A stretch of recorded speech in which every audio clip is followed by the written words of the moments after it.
Do you want BMW performance but don't have a ton of money? Today we're going to talk about why the E46 330ci is the best performance bargain on the planet, and we're going to drive someplace cool. All this coming up right after this obligatory intro.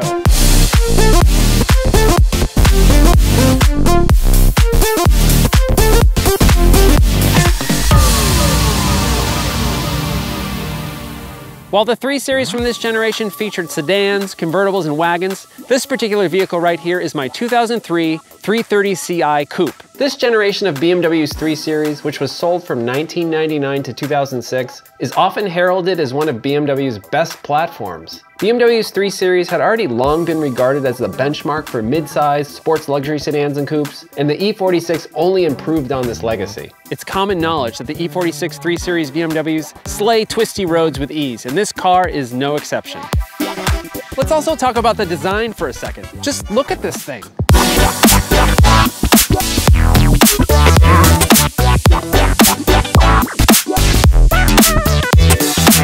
This car was designed way back in the late 90s, but decades later, this vehicle has barely aged one bit. The E46 generation provides timeless, classic bodywork that allows it to look perfectly modern today. It all adds up to an appearance that looks elegantly aggressive. If I had only one complaint, it would be that the front end is just a little bit busy, but nothing compared to the bulges and creases found on modern BMWs. If you're a BMW fan, you already know what's under the hood here, but for the uninitiated, what you're looking at is BMW's M54 inline 6-cylinder. It's a 3-liter motor, and this thing puts out 225 horsepower. Everything is packed in here very tightly, which can make some servicing jobs a bit time-consuming. The interior of the 330ci is indeed a lovely place to be. The optional sports steering wheel is a nice addition. I like it a lot better than the standard steering wheel. The optional 10-way power seats are hard but quite comfortable. They also have this nice slide-out thigh support. In front of the driver you get clean and simple gauges. Off to the right is the automatic climate control. And what's this? A CD player? Anyone still use one of these? I got rid of all my CDs like 10 years ago. And business CD, what kind of name is that? What were they thinking? Business CD? Doesn't make any sense. I've stepped up to the business CD in my 330ci. This car also has the optional wood inserts, which to my eye isn't the best looking wood, but it doesn't offend me. And down here you've got the 5-speed automatic Steptronic transmission. Yes, this is an auto. Sigh. Yeah, I would have preferred the manual, but for the price that I pay for this car, I just couldn't pass it up, even if it has the wrong transmission. But for its time, it was a pretty decent transmission. More on that in a bit. All right, let's hop in the back. So the back seat isn't a terrible place to be. Fine enough for an adult, but I wouldn't want to spend a ton of time back here. And as a backseat passenger, you don't have a whole lot of control. These windows don't roll down, but from the front controls, they do pop out like an inch to let a little bit of breeze in, but not much. Yeah, but overall, back seat, not terrible. And getting in and out is really not that bad. Those seats move up really far forward. This particular car was maintained very well and kept in very nice condition. Even so, there are some common issues that have popped up. For instance, the fabric on the A and C pillars has started to sag and separate. I have yet to see an E46 where this hasn't happened. I'm gonna see if I can find an appropriate fabric glue to reattach this. If you've done it successfully, let me know in the comments because I really want to fix this. There's a couple other small things that don't work. The intermittent wipers have failed, and the power door locks don't always work. It's surprising to see this kind of stuff failing on a car with under 100,000 miles. Overall, the car is in excellent shape. Just a few small details that I need to address. The rear tailgate trim piece recently broke off. The BMW emblem needs to be replaced, but those small items are pretty easily fixed. Overall, this is one of the cleanest 330ci's I've seen in a very long time. Let's talk price. I purchased this car from a friend who just wanted to unload the car quickly, and I paid $2,500. With just over 99,000 miles on the clock, with a 3-liter motor and the ZSP Sport package, I thought that was a pretty good bargain.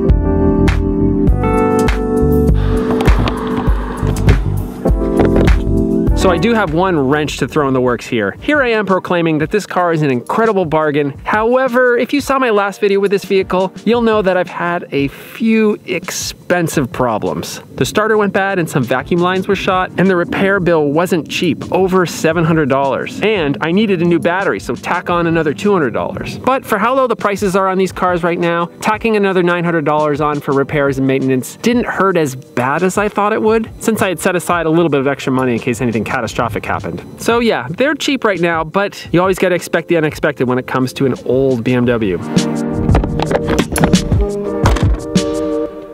Today, let's take this car on some back roads and see what it's really made out of. We'll also make a quick stop at Paramount Ranch, which has been used as a filming location for countless TV shows and movies. And it was even home to a racetrack back in the 1950s. Let's go.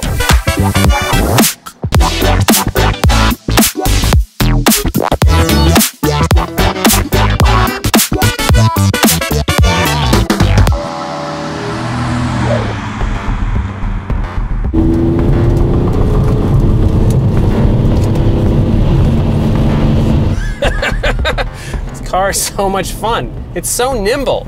It's with good reason that this car received so many accolades for its handling over the years. The power being sent to the rear wheels, the near perfect 50-50 weight distribution, the growl of the inline six. There's a reason why so many of these E46s see regular time on racetracks.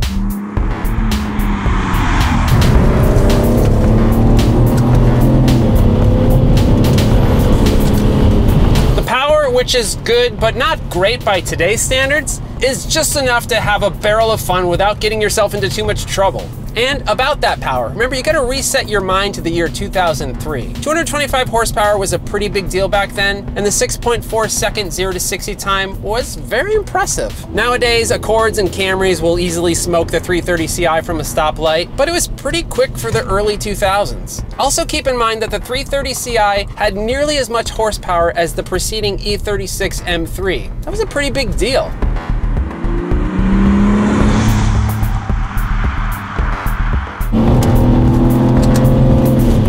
You really feel the power come in strongly at the top of the rev range, but it's not so bad down at the low RPMs either.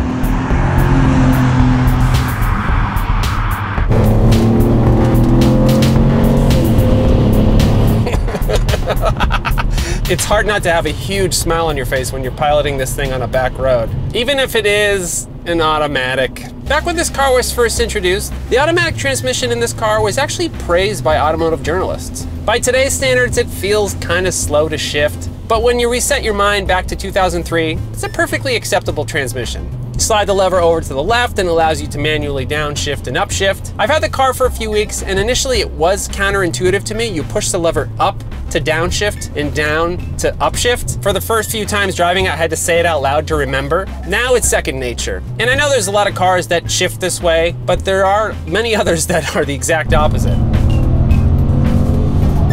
The throttle feels light, even a bit touchy. Sometimes it's a bit hard to smoothly leave a stoplight without jerking forward. It kind of reminds me of the throttle on the 1992 Pontiac Grand Am that I took my driver's test on. I know that's an oddly specific reference, but it just reminds me of that.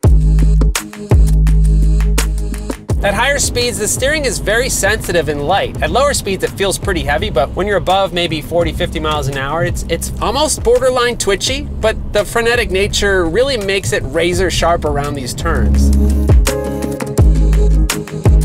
So now on to my complaints, and they're pretty minor. And I know I'm gonna get a lot of hate mail for this. I mean, well, you're not gonna send me hate mail, but you're gonna leave me comments that say I suck. I just don't like the way this inline six-cylinder sounds. It's just not pleasing to me. Feel free to leave a comment telling me how wrong I am about this, but I just don't like it.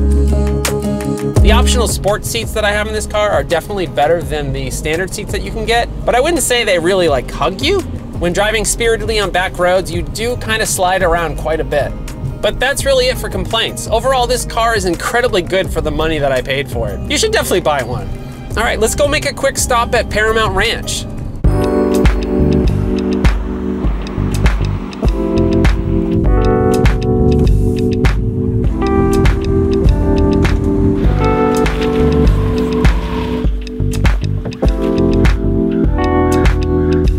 So here we are at Paramount Ranch. Let's go take a look around.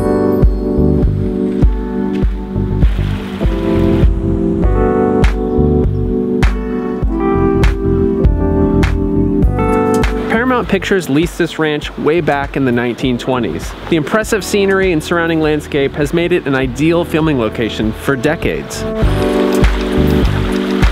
The ranch is best known for the western town that was built here after Paramount sold the ranch, where many westerns have been filmed, such as Cisco Kid and Zane Grey Theater. The National Park Service purchased the land in 1980, and since then, it's been used for many more productions, including Westworld. But as you can see, this past November, a fire swept through the area, taking nearly all of the western town with it.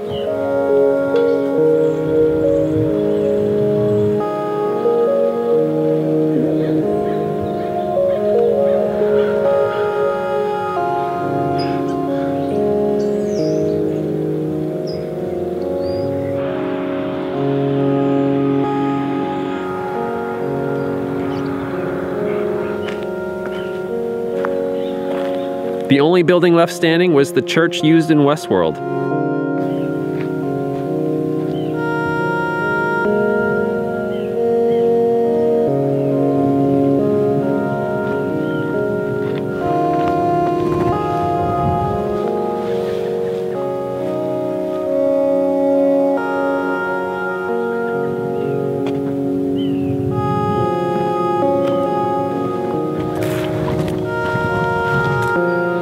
They plan to rebuild the western town, but it's still just a pile of rubble at this point.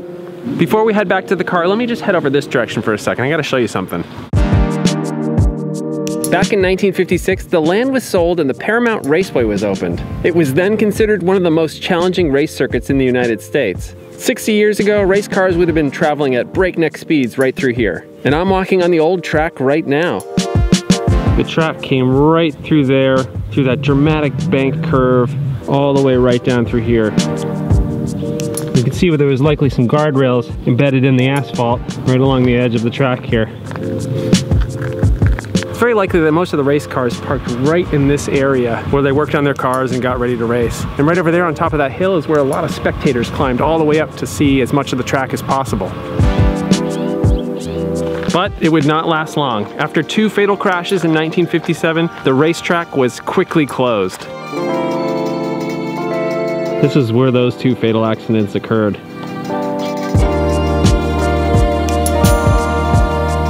And that pretty much ended racing at Paramount Speedway.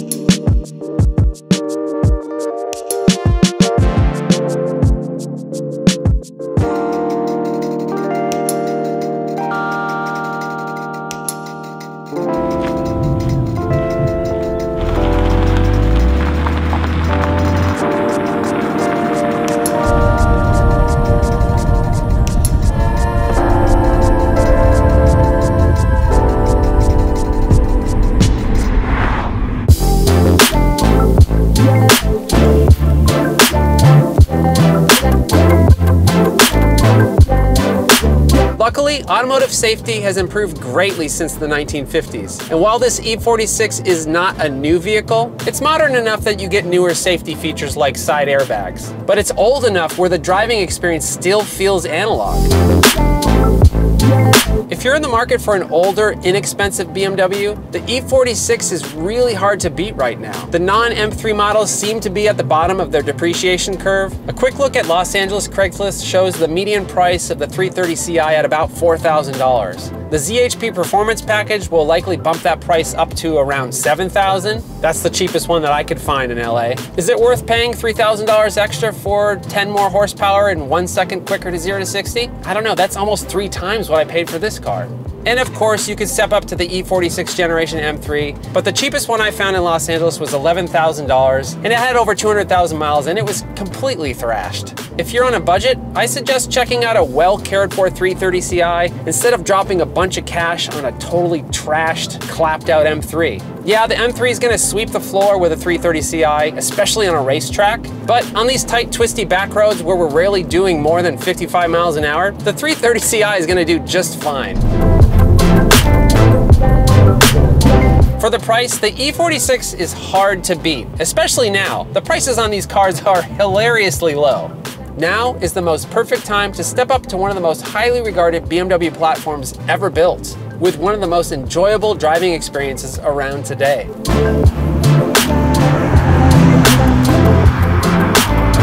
Thanks so much for watching. Please hit that subscribe button and I'll have more videos where I take unique vehicles to memorable locations. And feel free to follow me on Instagram. My username is Mr. Ethan Tufts. Thanks so much. See you soon. It's hard to drive this thing without having a smile from ear to ear. It is crazy, this machine, it is. So very crazy, I love it so much. I love it so much that my accent changes while I drive it. I don't know what kind of accent this is, but it's changing to something that doesn't make any sense.